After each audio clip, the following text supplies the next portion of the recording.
And did you get a grant to go out there? I did not. I didn't get any support financially. I've applied for a grant, but again, I won't find out till February. Oh. Takes forever. I know. So is it your intention to continue with the movie? Are you making a movie of me? Yes, that's why I'm here. And whether you get a grant or not, you're going to continue. Yeah, I'll make something. If I get a grant, it'll be better. Yeah, yeah, obviously. Wow, Yeah. good luck. Yeah. Well, fingers crossed. I sent. Did you use all the information I sent you? Yes. Yes. Oh, good. Yeah, I did a CV for you. I added in all the latest exhibitions, and I told them that you have upcoming performances, and we'll see what happens. You know, I feel like it's a lottery. I've made films about so many artists, but you know, there's also been artists that I applied to make a film about Michael Snow, and I got turned down. F. Isaacs, I got turned down. I thought that's terrible. Wow. They're icons, you know, like you. So, Wow. but fingers crossed. Yeah. And with this one, I'll do it anyway. You know, with Av, I have a lot of footage of him talking, and I never did anything with it. And I talked to his daughter, Renan, and I said, you know, I've got hours and hours of tape of your dad. It's really good. And she kind of didn't really respond to me, so. Oh, Oh well. wow. Yeah. Wow. But I've given all of my archives to Toronto, University of Toronto Media Archives. Yeah. So it's all there. So if anybody ever wanted to see it, it's there. It's there. Yeah. Yeah. And I guess that's Good. all I can do. Mm-hmm. Right. Okay. But so let's talk about how you're feeling these days as a 91-year-old. Well, you know, a year ago, I was feeling a lot better. And my family was concerned that I was still driving at 90, going on 91. And so, which I objected to. But, you know, they said, well, you never know at your age what happens. Anyways, I continued to drive, and then I thought I would get one of those scooters, those electric scooters, which are so popular these days. And I was riding that down a road, and I fell, and I was on the ground like this, and I got up, cleaned myself up, and then went back on, and 15 minutes later, I fell again. And so I've suspended that idea for a while. In the meantime, you know, I feel the repercussions from that fall, and I'm not walking as easily, with ease, and so when you're 91, I figured, well, I can still do a lot of things. But I'm finding out that it's a little more difficult. So that's the way it is. How long ago was the scooter incident? A year and a half ago. And so I was tested for dementia. Very difficult tests. I mean, they really lay it on. For instance, one test was to count backwards from 100 to 0 in groups of 7. So I go 100, 93, etc. It was a very extremely difficult because your mind doesn't do that. They think in terms of logical progressions, 1, 2, 3, 4, 5, 6, 7. But as soon as they go the other way, which you have no experience with, it's extremely difficult. And there's those tests with clocks and this and that. And so they said, and so until I had finished those tests, they had suspended my license. No, they didn't suspend my license. They said, you should not drive and take it easy. And then after the tests are done, we'll see. And so I did the first test, and the second test, I think there's 3 or 4 tests, and my third test came out not bad. They said I have an inkling of dementia. So that was good. So now I'm still driving, but it has to do with focus on attention. Make sure that you know exactly what you're doing, and you can't let your mind wander. Make sure that you're following all the rules, etc., etc. So there you go. So I might go back to getting one of those scooters. I don't think that's a good idea. See, don't work for the government. I'm with your kids on But that I need transportation of some kind or another. Right. So let's talk about this recent resurgence in your career. Oh, yeah. Well, I've been doing sound productions. Uh, I've been doing that for years and years. When I worked with not so much the Four Horsemen. No, that's the poet group. When I became a member of the Isaacs Gallery, Graham Coftry, Gord Rayner, and Robert Markle and I formed a group, and we played crazy music. And then I started playing with the CCMC, and we started the music gallery. And with the CCMC, I did a lot of traveling. We played in Japan, we played in Europe, we played in Germany, France, etc. And it became another part of my creative activities. And now? And now and then while I was playing with the CCMC, I developed hearing problems. And they said, oh, you have Meniere's, whatever that is. And so I left the band, and I started to work on my solo work, and which comprised of movement, physical movement, things like this, things like this, in combination with vocal singing, not real singing, or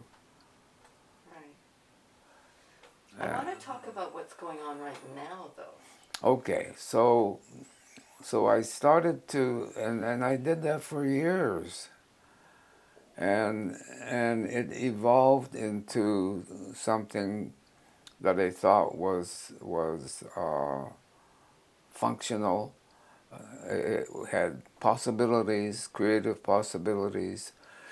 I had not to do with vocal singing, but more to do with expressing my feelings or my emotions or structures, sound structures, and I started. It evolved into what I refer to as singing and sound, not singing, but using different aspects of sounds like this in relation to my voice, and it started to turn into something that I thought would be viable and possible to do as a solo expression, and that's what I'm doing right now. So let's talk about what's happened in the last year. In the last year, uh, I continued to develop my sound singing, and I say sound singing as opposed to vocal singing in the traditional manner. And You've been doing some performances. and I've been doing performances. Can you talk about those, where they were and how they came about? Well, the performances, I know there are people out there, artists out there that are doing sound, what's referred to as sound singing, uh, or more accurately, sound noise constructions, and I started to combine them with sound making devices like this, and Okay, so I'm going to ask you not to do that while you're talking because I can't use it because I need to have the sound separate oh for the editing. Yeah. wow, Yeah. oh that's funny. Yeah. Um, But I want you to talk about how lately I feel like there's a resurgence in you. There's more interest in you, and it's a recent little thing that's happening. Right? yeah, it's changed, and it's changed in terms of what I do with the sounds, how I construct with sounds, how I shape the expressions, where I'm more aware of the sound making devices in my mouth. Ooh, ooh, ooh, da, da, blah, and so on and so forth, and tying it in with sound making devices. So, But you've been doing some performances, correct? and I've been doing performances where now my body is used, or my body is used to express in in in the same way as my voice, as devices, different devices, and I found that I could create as not necessarily as a singer, but as a person who makes noise with my mouth in relation to these sound making devices, and it becomes another way of communicating what I'm feeling. It has less to do with singing than vocal expressions. So, can you talk about how you're feeling? Because I know, if I look at your life, I think it's quite difficult. Aspects of it are very difficult. So, does that come Well, out? getting old is difficult. I'm 91, and I had one or two falls, but other than that, it's the process of recovery that I'm noticing that I'm not as agile or functional or more creative in terms of movement of my body. And so I go, well, if you're going to do this, you better do it now. While you still got some ability to work with yourself. So that's what I'm doing, and I'm not using language, but I'm using sound, whatever it may be, and I'm trying to combine it with body movement. Body movement might be, for example,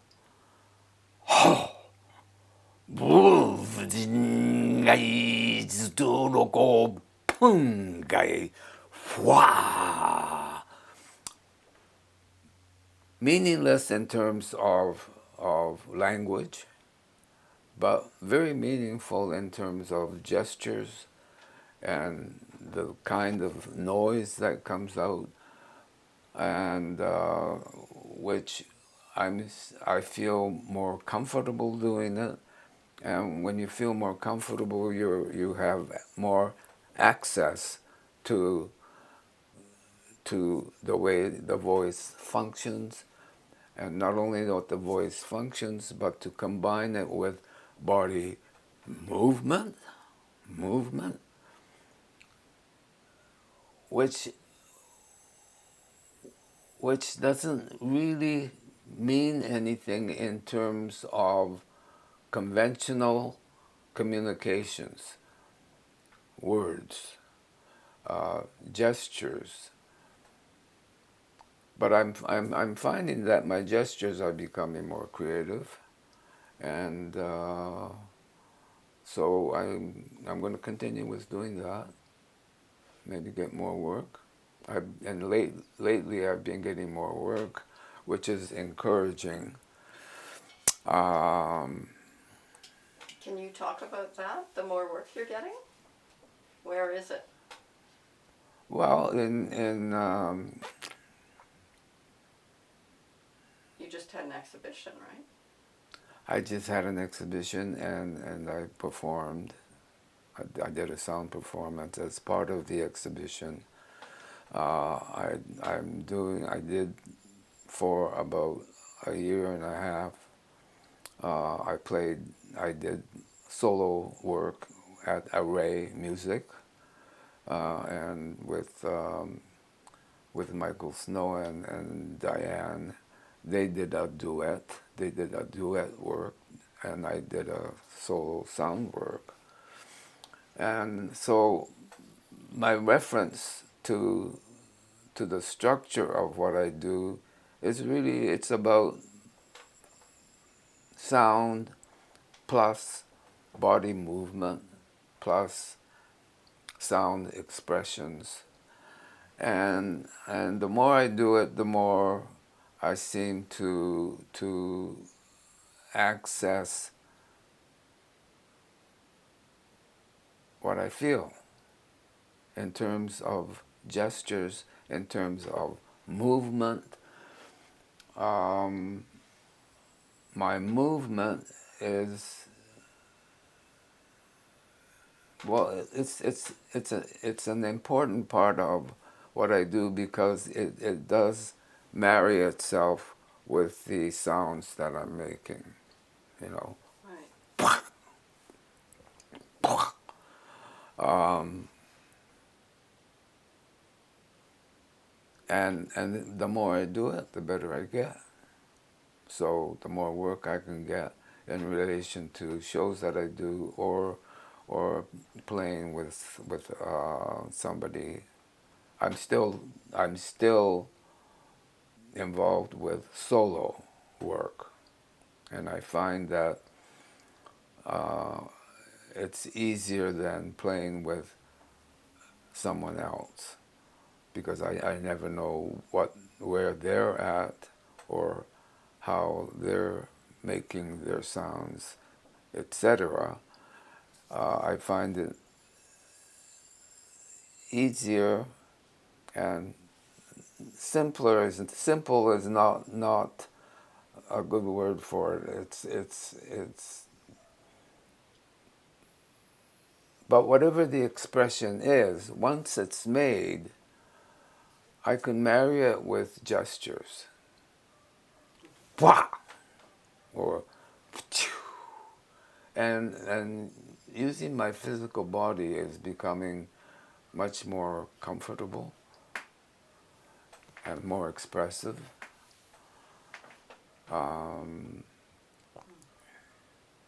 It's so interesting because, I'm thinking about Lee and the fact that she can't use her physical body, and you're talking about using your physical body, and yeah, she's older than you, and yeah, my mother, who's 91, she's not walking well. She can't go up and down stairs at all, and yeah, yeah. yeah. There's as you get older, there's that, and these clunkers I wear on my feet is I have to be very careful that I'm not gonna fall over backward or any of those things. I'm I'm influenced to a degree with theater. I'm influenced to a degree with foreign theater, where I'm not sure how they're structured. Can you tell me what you mean by that? Well, they may have, it may be theater or not. Um, I would say that what you're doing is theater. Theater, Yes. yeah. Well, And it's performance. it's certainly new to me, and It's new to you what you're doing now?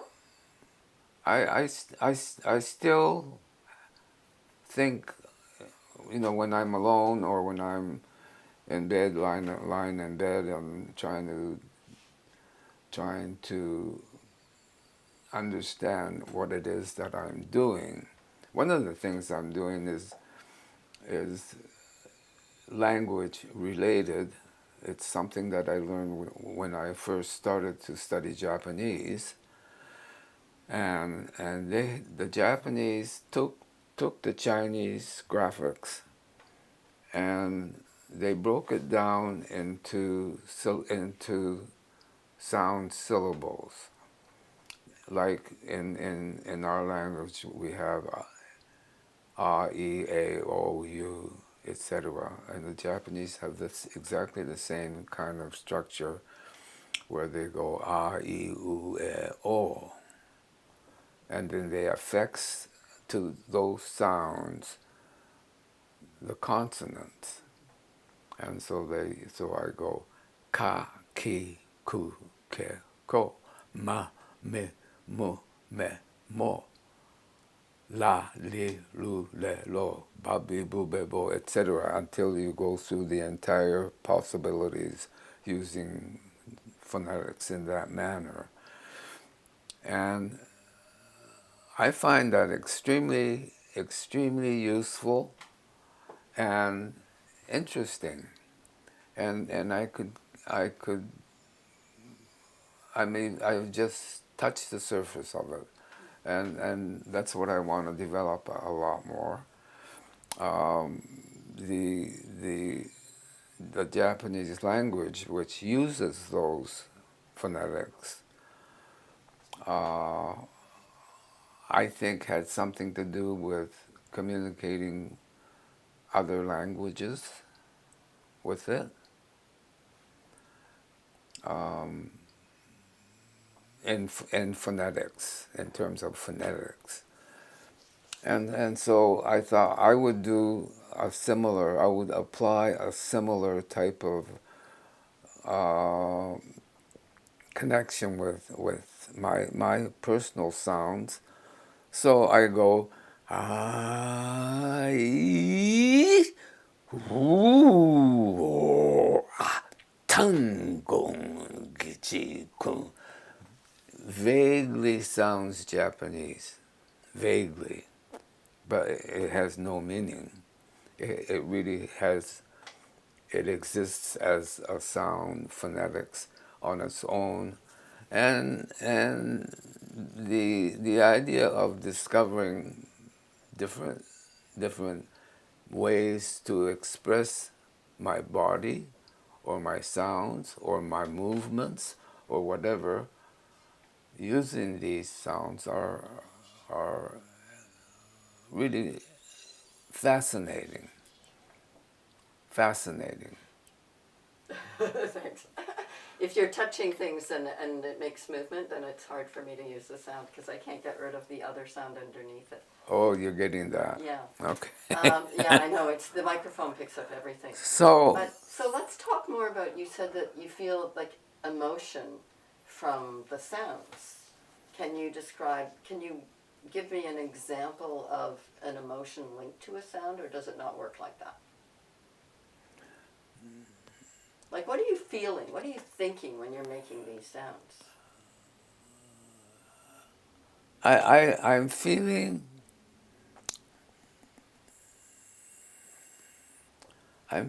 only what I'm expressing. If I go, and the sounds really have no connection with anything other than my there's a sense of emotional connection to it.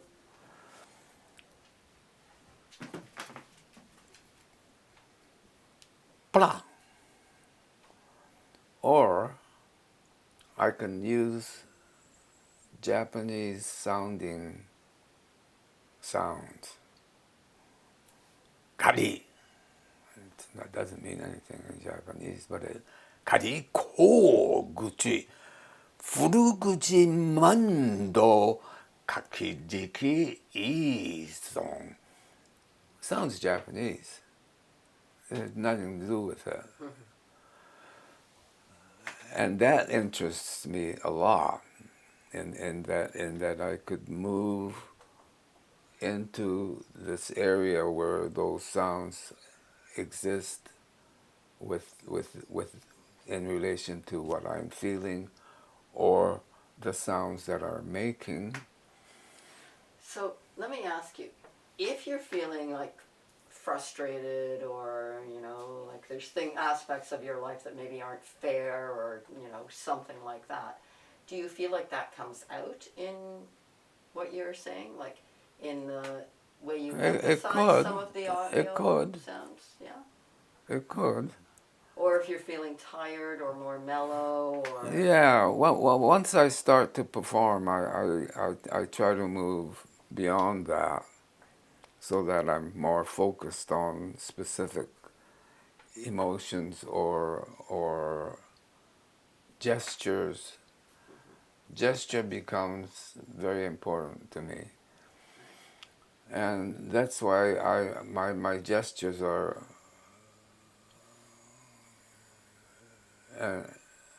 whatever they may be.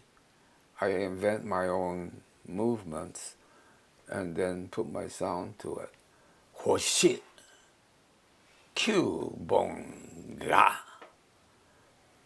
futikite, pat, ton, kichi kichi, kon kakata, hirudoron borodu.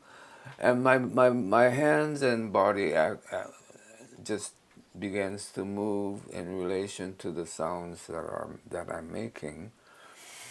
And I find that interesting. Mm-hmm.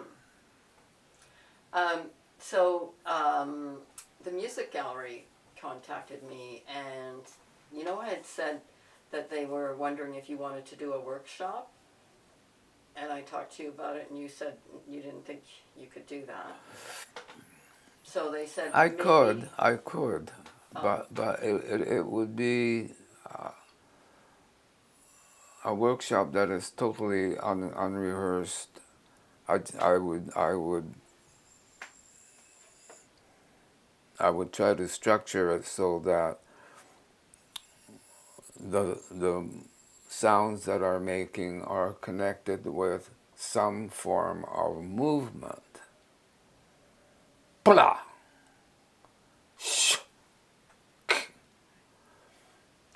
Well, we decided no, because you said you thought it might be too much. But she does want you to do a performance next spring, Oh, good. if you're good for it. Sure. Yeah? Okay, I'll tell her yes. Okay. More work? What's that? More work? More work, yeah. Working is... I have no idea what I'm going to do. And each performance has aspects that seem to be part of the way I work, or part of the way I express myself, or a part of the sounds that are making.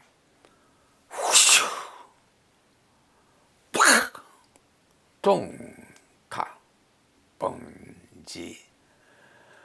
And so I'm trying to develop a way. I'm trying to develop a manner in which that becomes not simpler, but more expressive, and has less connection to mannerisms, if that's clear. And so then what I find is developing, the more performances I do, is that my movements become sometimes repetitious, in that a movement and sounds which I make might become more, how can I put this, not repetitious, but it becomes part of my language. And but I find that interesting. There, if I go what,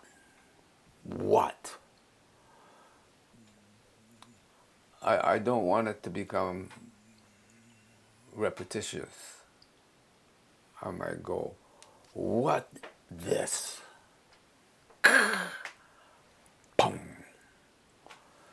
And try to become as fluent in my body expression, so that I don't begin then to repeat certain things. Not that there's anything wrong with repetition, but it's personally, I find that when I do something different, it's interesting for me as a expression. Let me pause here. Okay. I think I gotta plug in the thing. How's our time? It's 12 o'clock.